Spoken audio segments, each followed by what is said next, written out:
dreams are meant to hold. Think too big, when all you gotta keep is strong. Move along like I know you do. And even when your hope is gone, move along, just to make it through. Move along.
Ladies and gentlemen, please take your seats. We'll begin shortly.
Ladies and gentlemen, please rise and welcome.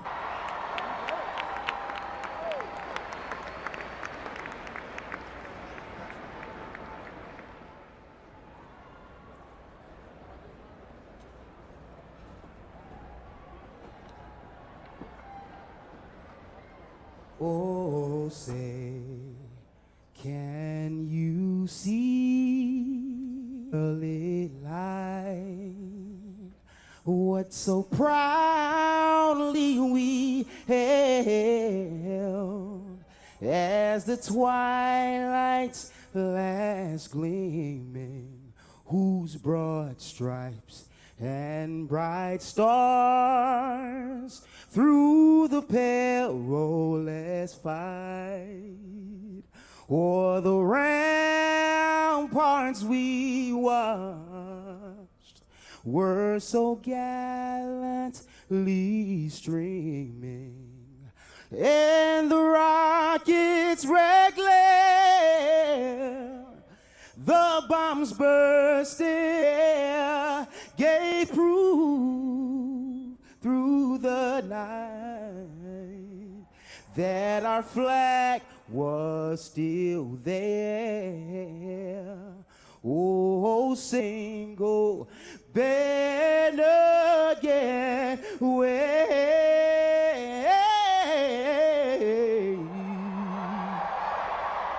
for the land of the free, yeah, and the home of the brave.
Ladies and gentlemen, please welcome the 44th President of the United States.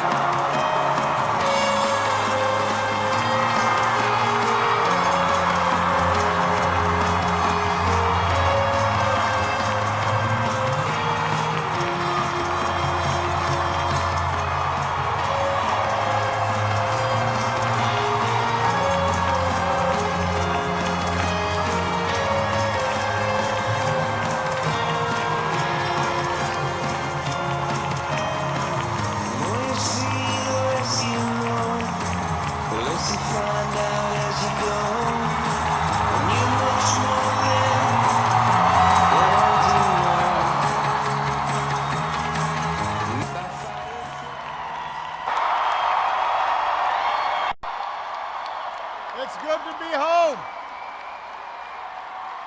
Thank you. Thank you, everybody. Thank you. Thank you. Thank you.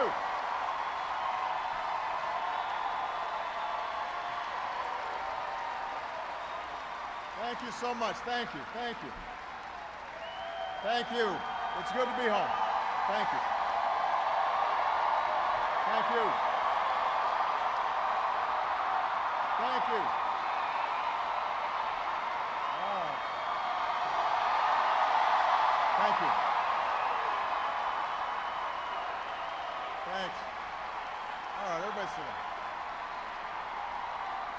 We're on live TV here. I gotta move. Come on.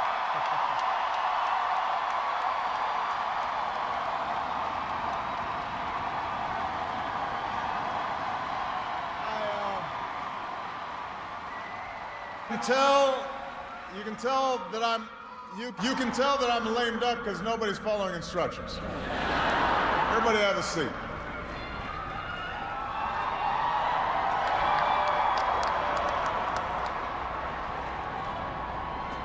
My fellow Americans,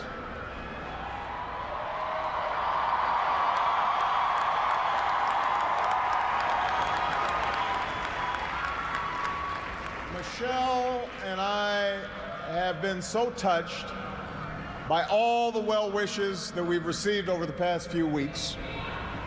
But tonight it's my turn to say thanks. Whether we have seen eye to eye or rarely agreed at all,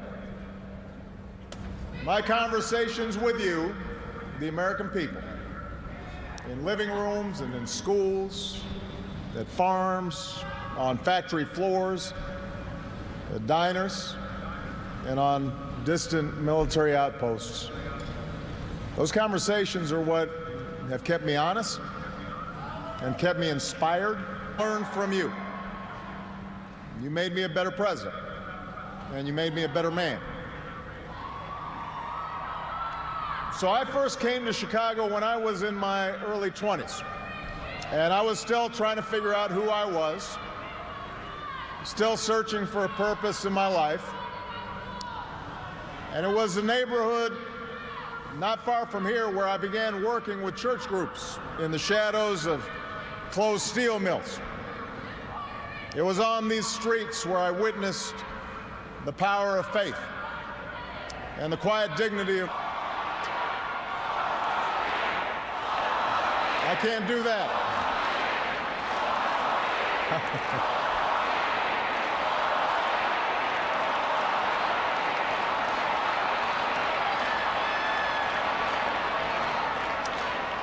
Now, this is where I learned that change only happens when ordinary people get involved and they get engaged and they come together to demand it. After 8 years as your president, I still believe that. And it's not just my belief, an idea. Our bold experiment in self-government. It's the conviction that we are all created equal, endowed by our Creator with certain unalienable rights, among them life, liberty, and the pursuit of happiness. It's the insistence that these rights, while self-evident, have never been self-executing. That we, the people, through the instrument of our democracy, can form a more perfect union. What a radical idea. The great gift that our founders gave to us. The freedom to chase our individual dreams through our sweat and toil, and the imperative to strive to get 240 years. Our nation's call to citizenship has given work and purpose to each new generation. It's what led patriots to choose republic over tyranny, pioneers to trek west, slaves to brave that makeshift railroad to freedom. It's what pulled immigrants and refugees across oceans and the Rio Grande. It's what pushed women to reach for the ballot. It's what powered workers to organize. It's why GIs gave their lives at Omaha Beach, in Iwo Jima, Iraq, and Afghanistan. And why men and women from Selma to Stonewall were prepared to give theirs as well.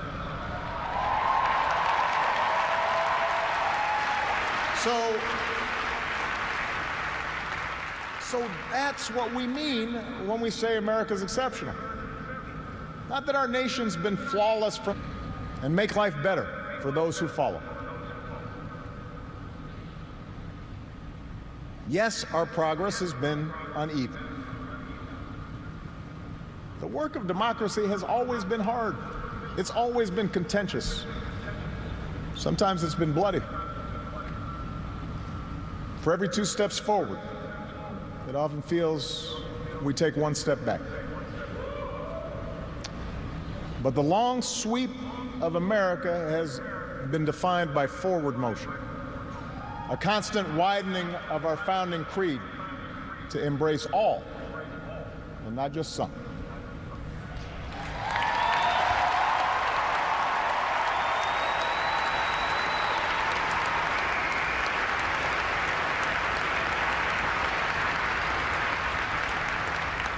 If I had told you 8 years ago that America would reverse a Great Recession, reboot our auto industry, and unleash the longest stretch of... If I had told you that we would shut down Iran's nuclear weapons program without firing a shot, take out the mastermind of 9/11, if I had told you that we would win marriage equality and secure the right to health insurance for another 20 million of our fellow citizens,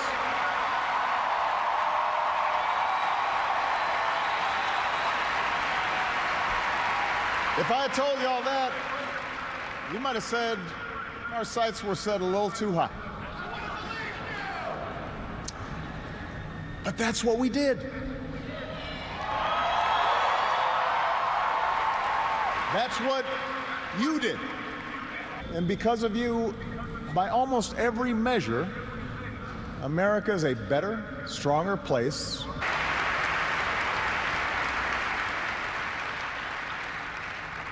In 10 days, the world will witness a hallmark of our democracy.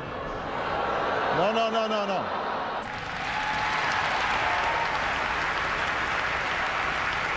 Would ensure the smoothest possible transition, just as president, because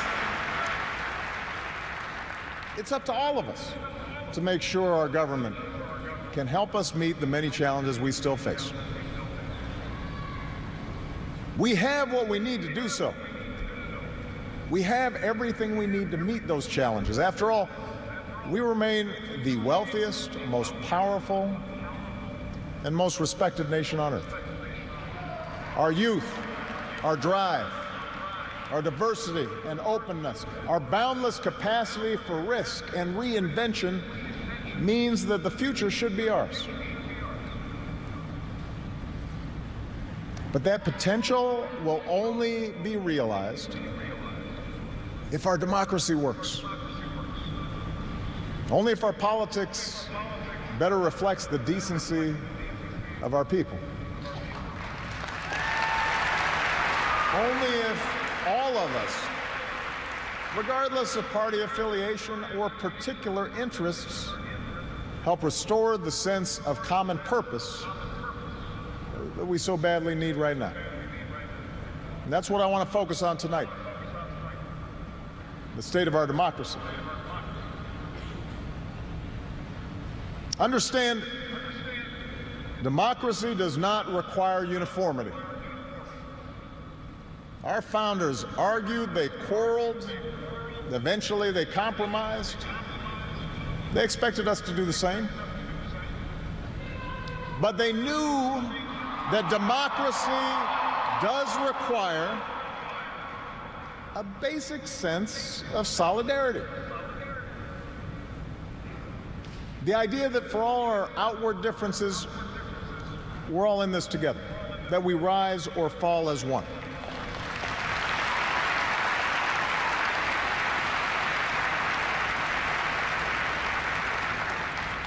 Solidarity, growing inequality, demographic change, and the specter of terrorism.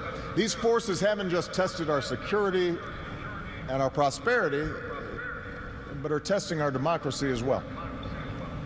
And how we meet these challenges to our democracy will determine our ability to educate our kids and create good jobs and protect our homeland. Future. To begin with, our democracy won't work without a sense that everyone has economic opportunity. And the good news is that today the economy is growing again, wages, income is falling again.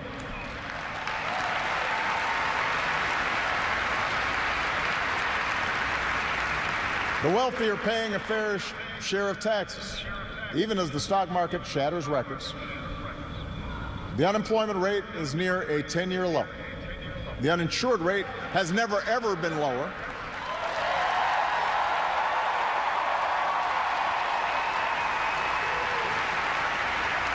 Healthcare costs are rising at the slowest rate in 50 years. And I've said, and I mean it, if anyone can put together a plan that is demonstrably better than the improvements we've made to our healthcare system, that covers as many people at less cost, I will publicly support it.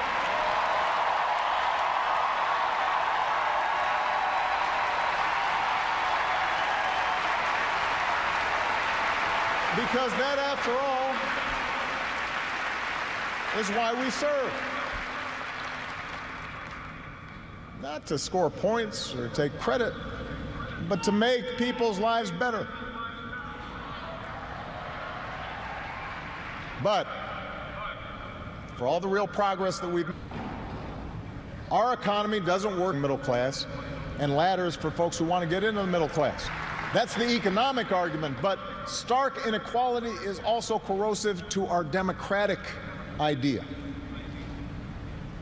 While the top of our families, in inner cities and in rural counties, the laid-off factory or healthcare worker who's just barely getting by and struggling to pay the bills, convinced that the game is fixed against them, that their government only serves the interests of the powerful. That's a recipe for more cynicism. And there are no quick fixes to this long-term trend. I agree, our trade should be fair and not just free. But the next wave of economic dislocations won't come from overseas. It will come from the relentless pace of automation that makes a lot of good middle-class jobs obsolete. And so we're going to have to forge a new social compact to guarantee all our kids the education they need, to give workers the power to unionize for better wages, to update the social safety net to reflect the way we live now, and make more reforms to the tax code so corporations and individuals who reap the most from this new economy don't avoid their obligations to the country that's made their very success possible.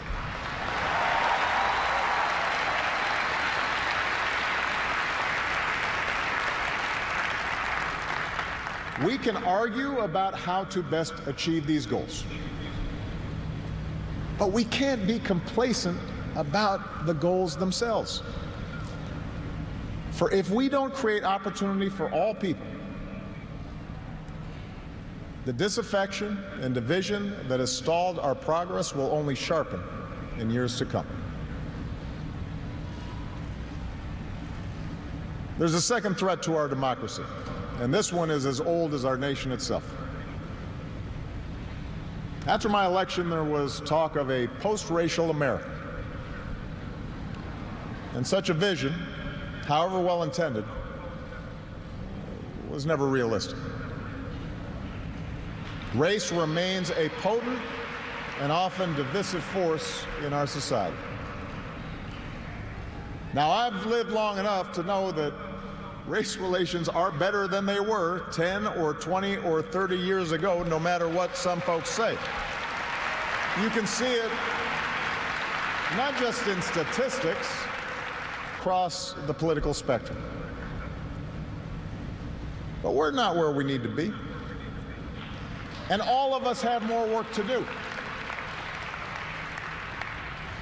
If every economic issue is framed as a struggle between a hardworking white middle class and an undeserving minority, then workers of all shades are going to be left fighting for scraps while to invest in the children of immigrants just because they don't look like us, of our own children, because those brown kids will represent a larger and larger share of America's workforce.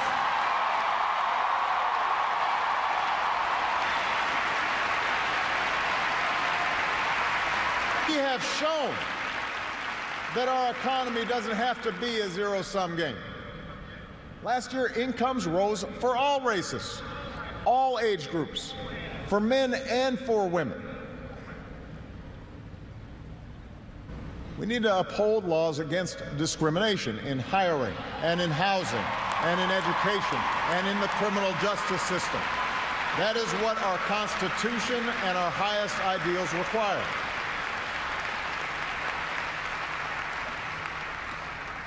But laws alone won't be enough. Hearts must change. They won't change overnight. Social attitudes oftentimes take. Then each one of us need to try to heed the advice of a great character in American fiction, Atticus Finch, who said, "You never really understand a person into his skin and walk around in it." For blacks and other minority groups, that means tying our own very real struggles for justice to the challenges that a lot of people in this country face. Not only the refugee or the immigrant or the rural poor or the transgender American, but also the middle-aged white guy who, from the outside, may seem like he's got advantages, but has seen his world upended by economic and cultural and technological change. We have to pay attention and listen.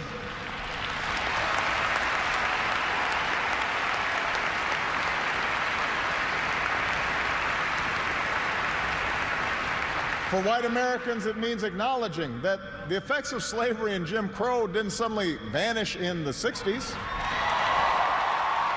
Seeing political correctness, when they wage peaceful protests, they're not demanding special treatment, but the equal treatment that our founders promised.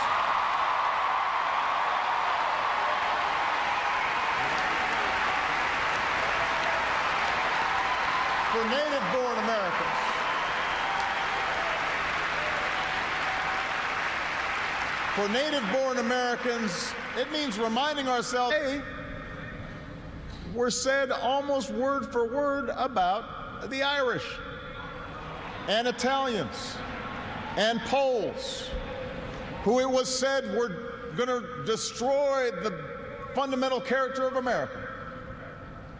And as it turned out, America wasn't weakened by the presence of these newcomers. These newcomers embraced this nation's creed, and this nation was strengthened. So regardless of the station that we occupy. We all have to try harder. We all have to start with the premise that each of our fellow citizens loves this country just as much as we do, that their children are just as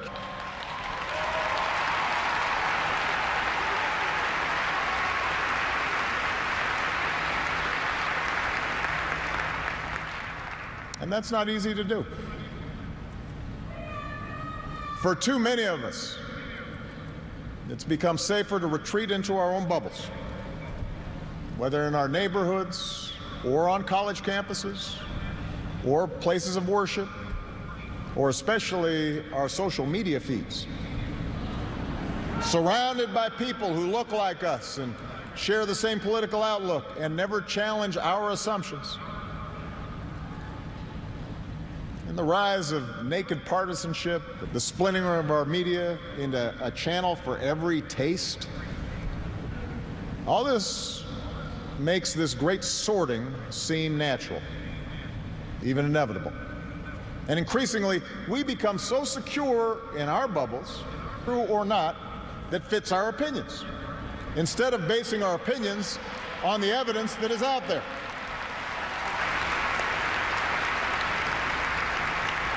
And this trend represents a third threat to our democracy. Look, politics is a battle of ideas. That's how our democracy was designed. In the course of a healthy debate, we prioritize different goals and the different means of reaching them.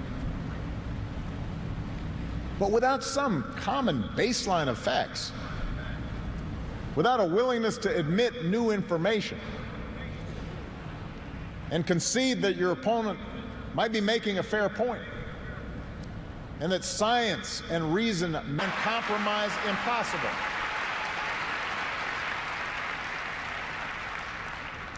And isn't that part of what so often makes politics dispiriting? Operations. How do we excuse ethical lapses in our own party, but pounce when the other party does the same thing? It's not just dishonest, this selective sorting of the facts. It's self-defeating. Because, as my mom used to tell me, reality has a way of catching up with you.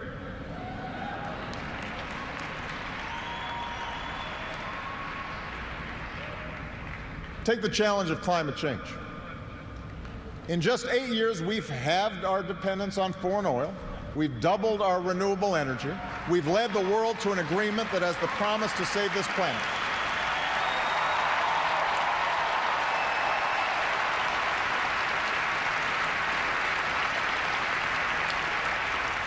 But without bolder action, our children won't have time to debate they'll be busy dealing with its effects. More economic disruptions, waves of climate refugees seeking sanctuary. Now, we can and should argue about the best approach to solve the problem. But to simply deny the problem not only betrays future generations, it betrays the essential spirit of this country, the essential spirit of innovation and practical problem solving that guided our founders.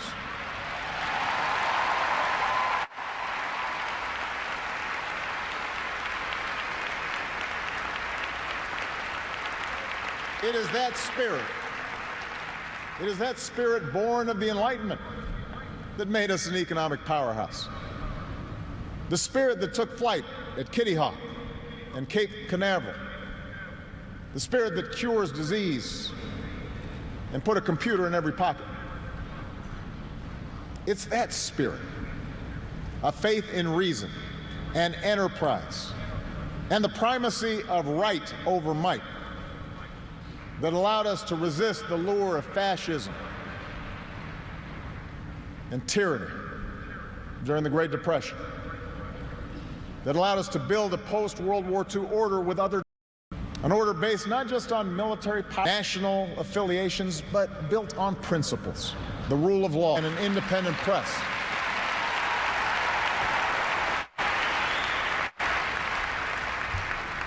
That order is now being challenged. First, by violent fanatics who claim to speak for Islam. More recently, by autocrats in foreign capitals who see free markets and open democracies and civil society itself as a threat to their power. The peril each poses to our democracy is more far-reaching than a car bomb or a missile. They represent the fear of change, the fear of people who look or speak or pray differently, a contempt for the rule of law that holds leaders accountable, an intolerance of dissent and free thought, a belief that the sword or the gun or the bomb or the propaganda machine is the ultimate arbiter of what's true and what's right.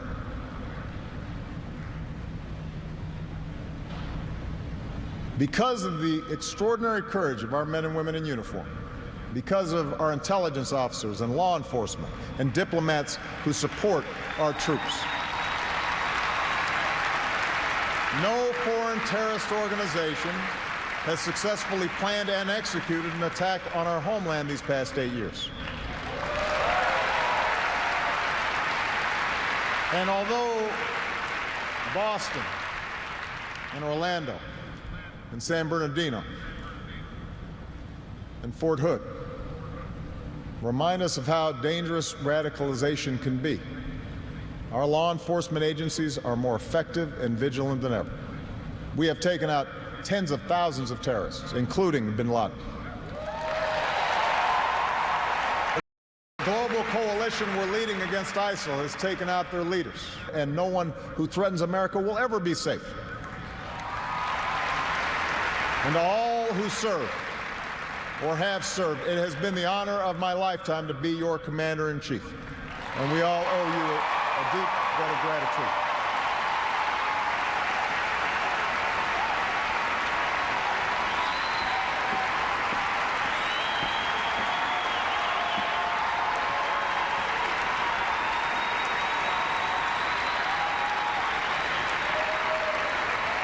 But protecting our way of life, that's not just the job of our military. Democracy can buckle when it gives in to fear. So just as we, as citizens, must remain vigilant against external aggression and make us who we are. And that's why terrorism on a firmer legal footing. That's why we've ended torture, worked to close Gitmo, reformed our laws governing surveillance to protect privacy and civil liberties. That's why I reject discrimination against Muslim Americans who are just as patriotic as we are.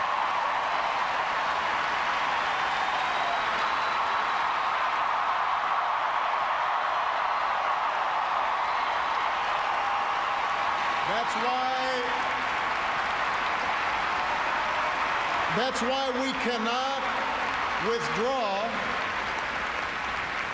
That's why we cannot withdraw from big global fights to expand democracy and human rights and women's rights and LGBT rights. No matter how imperfect our efforts, no matter how expedient ignoring such values may seem, that's part of defending America. For the fight against extremism and intolerance and sectarianism and chauvinism are of a piece with the fight against authoritarianism and nationalist aggression. The rule of law shrinks around the world. The likelihood of war within and between nations increases. And our own freedoms will eventually try to kill innocent people. But they cannot defeat America unless we betray our Constitution and our principles in the fight.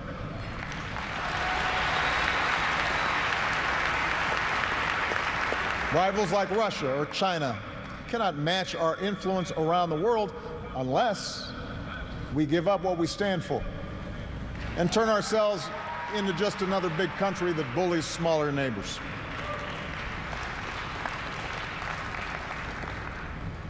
Which brings me to my final point. Our democracy is threatened. All of us should be institutions. When voting rates in America are some of the lowest among advanced democracies, we should be making it easier, not harder, to vote.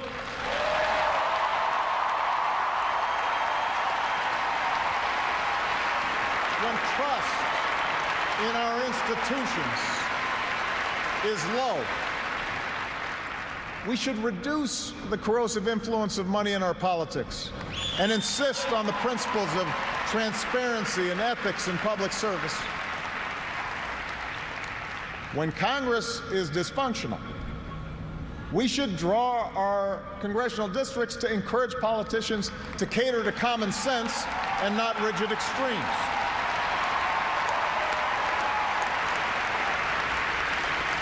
But remember, none of this happens on its own. All of this depends on our participation, on each of us accepting the responsibility of citizenship, regardless of which way the pendulum of power happens to be swinging. Our country, beautiful gift, but it's really just a piece of parchment. It has no power on its own. We, the people, give it power. We, the people, give it meaning with our participation and with the choices that we make and the alliances that we forge. Whether or not we stand up for our freedoms, whether or not we respect and enforce the rule of law. America's no fragile thing, but the gains of our long journey to freedom are not assured. In his own farewell address, George Washington wrote that self-government is the underpinning of our safety, prosperity, and liberty. But much pains will be taken to weaken in your minds the conviction of this truth. And so we have to preserve this truth with jealous anxiety that we should reject the first dawning of every attempt to alienate any portion of our country from the rest, or to enfeeble the sacred ties that make us one.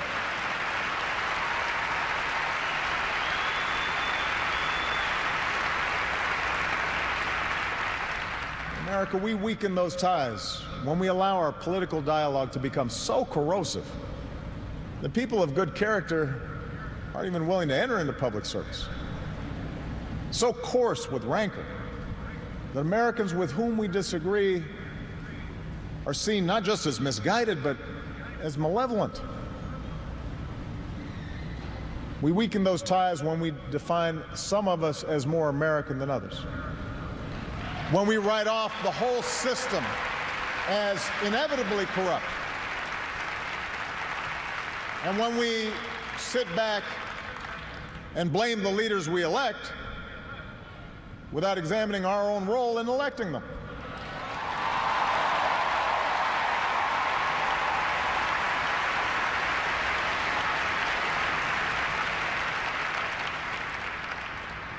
It falls to each of us to be those anxious, jealous guardians of our democracy, to embrace the joyous task we've been given, to continually try to improve this great nation of ours. Because for all our outward differences, we in fact all share the same proud title, the most important office in a democracy: citizen.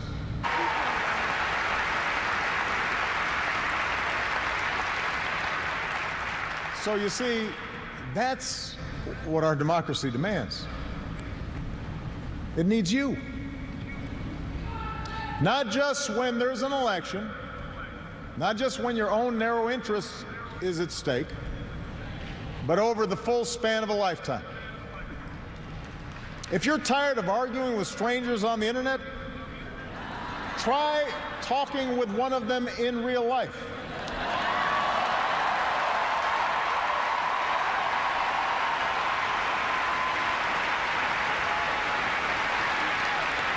Lace up your shoes and do some organizing. If you're disappointed by your elected officials, grab a clipboard, get some signatures, and run for office yourself.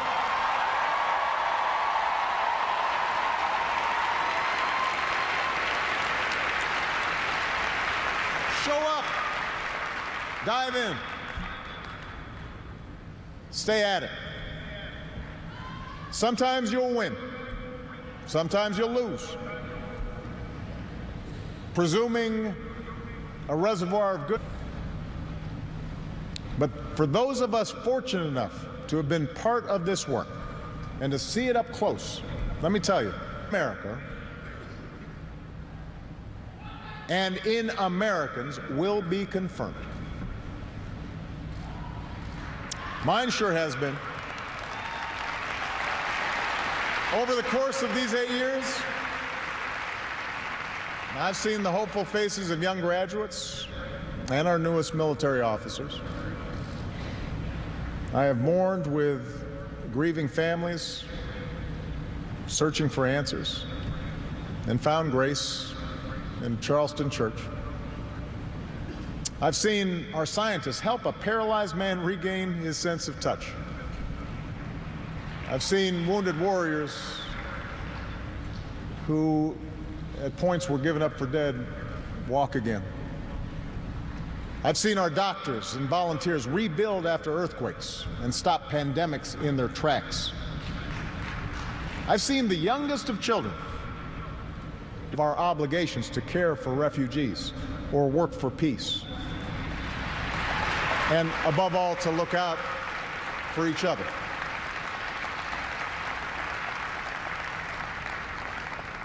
So that faith that I placed all those years ago, not far from here, in the power of ordinary Americans to bring about change, that faith has been rewarded in ways I could not have possibly imagined. And I hope your faith has. Some of you here tonight or watching at home,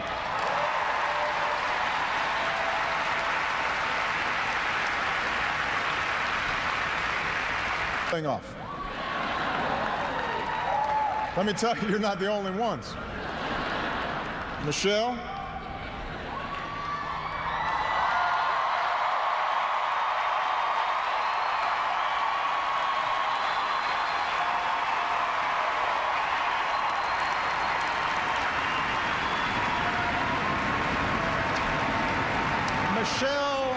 LaVon Robinson, girl of the South Side.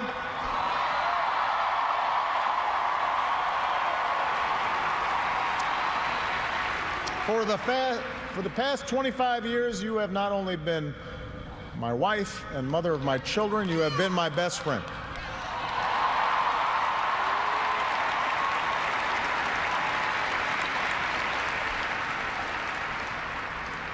You took on a role you didn't ask for, and you made it your own, with grace and with grit and with style and good humor.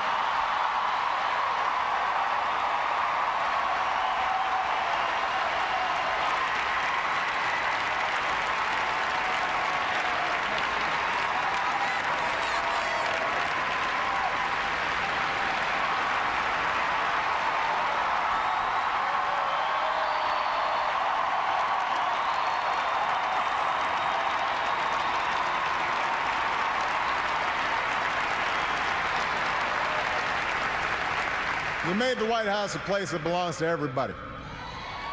And a new generation sets its sights higher because it has you as a role model. So you have made me proud, and you have made the country proud.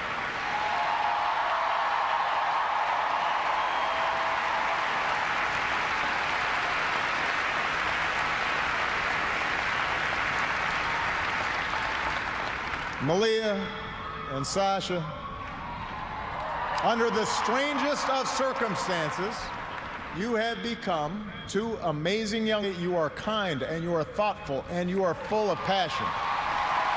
And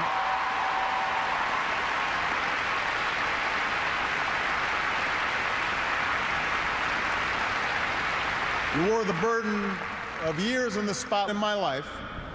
I am most proud to be your dad.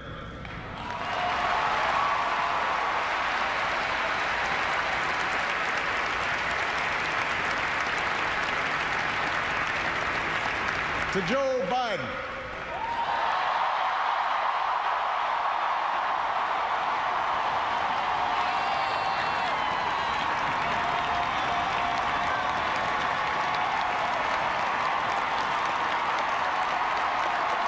the scrappy kid from Scranton who became Delaware's favorite son. You were the first decision I made as a nominee, and it was the best. Not just because you have been a great vice president, but because in the bargain I gained a brother. And we love you and Jill like family, and your friendship has been one of the great joys of our lives.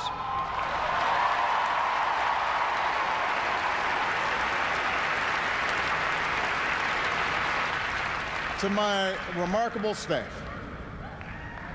for 8 years, and for some of you a whole lot more, I have drawn from your energy, and every day I try to reflect back what you displayed: heart and character and idealism. I've watched you grow up, get married, have kids, start incredible new journeys of your own. Even when times got tough and frustrating, you never let Washington get the better of you. You guarded against cynicism. And the only thing that makes me prouder than all the good that we've done is the thought of all the amazing things that you are going to achieve from here.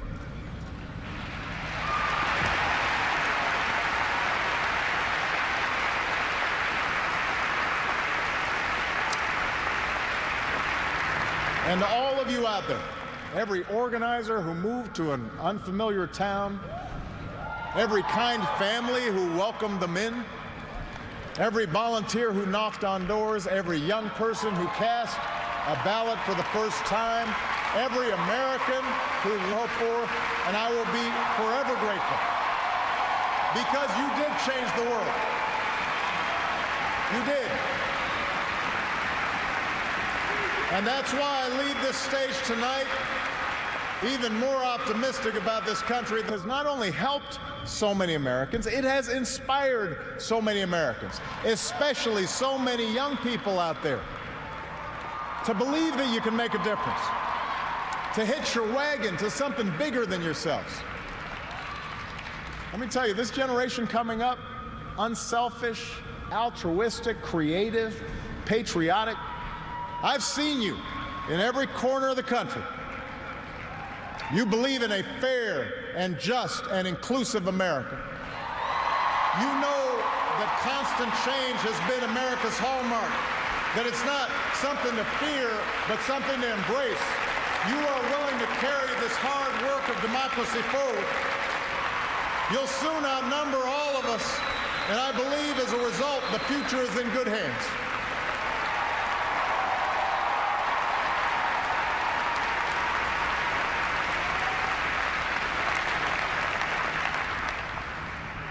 My fellow Americans, it has been the honor of my life to serve you. I won't stop. In fact, I will be right there with you as a citizen, whether you're young at heart. I do have one final ask of you as your president. The same thing I asked when you took a chance on me 8 years ago. I'm asking you to believe, not in my ability to bring about change, but in yours. I am asking you to hold fast to that faith written into our founding documents, that idea whispered by slaves and abolitionists, that spirit sung by immigrants and homesteaders and those who marched for justice, that creed reaffirmed by those who planted flags from foreign battlefields to the surface of the moon, a creed at the core of every American whose story is not yet written. Yes, we can. Yes, we did. Yes, we can. Thank you. God bless you. May God continue to bless the United States of America. Thank you. Closing on that song of hope that brought him to the White House, President Obama delivers his last distinctive stamp on an American tradition. His farewell address unlike any other we've ever seen before, a hybrid really. Part campaign speech, part State of the Union, sermon on democracy, a song of